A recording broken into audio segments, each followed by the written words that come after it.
What Israel means is he who struggles with God. And that's such an interesting idea because it's, again, a psychological idea. And that's why I said earlier that it isn't obvious in the Old Testament what it means to believe in God, because what Jacob does is struggle with God. And I think that that's a really good characterization of an ethical life, because if you're trying to lead an ethical life, that's what you're doing, is you're struggling.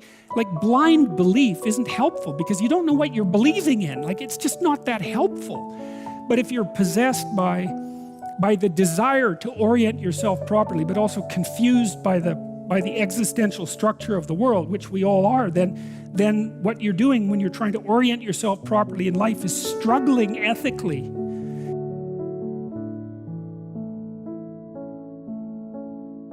You know, the idea there is watch the hell out, right? The thing that you're contending with is powerful, although you can contend with it. That's the thing that's so interesting. But you know, you do it at some genuine peril, which I think is exactly right. But the idea that Israel, so there's Israel the state, let's say, and Israel the promised land and all of that, but there's this more important idea, which is again a psychological idea, which is the state of Israel, which is the promised land, is the state that everyone who wrestles with God exists in.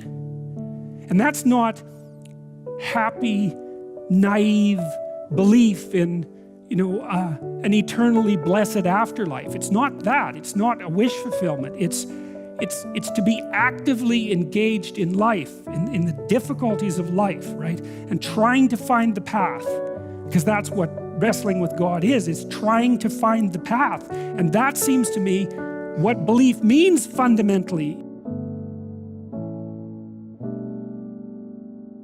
Belief is expressed in trying to find the path. And that's an ethical struggle, and it's a real struggle. It's the struggle of life. So as long as you're willing to engage in that struggle, then hypothetically you have the divine behind you.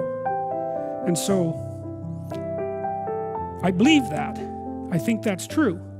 Because the other thing I see is that the people who set things right so that the horrible forces of cosmic destruction don't do us in, the people who are trying to set things right are the ones that are struggling ethically. And so, and that there is a redemptive element to that.